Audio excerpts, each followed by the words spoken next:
23 августта президент Садыр Жапаров жалган маалыматтан коргоо жөнүндө, башкача айтканда, фейктерге каршы мыйзамга кол койду. Бирок ошону менен эле фейктер азайып кеттиби? А балким президентти колдогон толгон токой фейктер бар болуп жүрбөсүн. Ачыгын айтайын, биз бул маалыматты текшерип көрдүк. Сиздер менен фактчек KG жана мен Аркен Камалдинов. Саламатсыздарбы? Эске салсак, үстүбүздөгү жылдын март айында Садыр Жапаров аттуу Facebook колдонуучусу Дастан Бекешевдин Конституцияны сынга алган видеосунун астына көз эле эмес, көдөнү кошо сокур бул акмактын помощник деген комментарий калтырган. Ал кезде президенттин аккаунту верификациядан өтө эле келе. Колдонуучулардын көбү бул комментарийди фейк жазып атат деген пикир калтырган. Фактчек KG бул аккаунттун чоо жайын текшерип чыгып, ал фейк эмес экенин аныктап чыккан. Андан көп өтпөй президенттин басма сөз кызматы Садыр Жапаровдун аккаунтуна чабуул болгону тууралуу маалымат тараткан.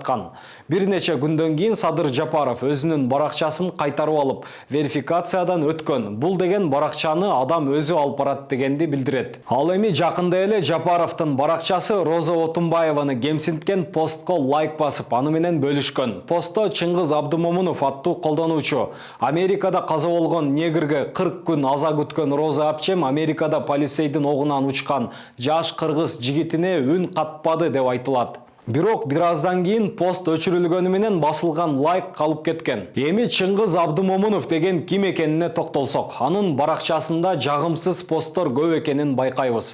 Ал соц тармактарда өтө активдүү жана президентти ар тараптан колдоп келгенин көрсө болот. Мындай колдонуучулар тролл деп аталат. Троллдор көбүнесе такталбаган маалыматты жайылтып, адамдардын аң сезимине таасир этүүнү көздөшөт. Буга чейин Темиров Live YouTube каналынын журналисттери президентти колдогон 70 фейк аккаунтту таап чыккан. Биз бул тизмекти толуктап, дагы 55 шектүү жана 20 фейк аккаунтту таап чыктык. Алардын бардыгы президент Садыр Жапаровдун камчысын чаап иштешет. Ал бир нече коррупционерди жоопко тартты. Демек, эски система менен күрөшөт. Менимче анын колунан келет. Айнура Сатыбалдиева аттуу колдонуучу мына ушундай комментарийди Садыр Жапаровдун таза шайлоону убадалаган постунда калтырган. Эми бул колдонуучунун аккаунтун текшерип көрөлү. Бул профиль 10 июнда түзүлгөн. 5 айдын ичинде 78 пост жазса, анын ичинен 72си Ынтымак партиясына колдоо көрсөткөнүн байкайбыз. 11 июлга чейин аябай активдүү болгон. Андан кийин 3 ай тынчып калган. Ал эми октябрда кайрадан жанданды. Эми анын аватарындагы сүрөттү атайын инструменттин жардамы менен текшерип, бул сүрөт чынында эле Юлия Федорова аттуу колдонуучуга таандык экенин аныктадык. Анын сүрөттөрүнүн арасында фейк колдонуучу Айнура Сатыбалдиева колдонгон аватарды көрө алабыз. Эми фейктин баары президентти колдойт десек жаңылышабыз. Себеби Жапаровду колдобогон, ага сын айткандагы фейк фабрикалар бар.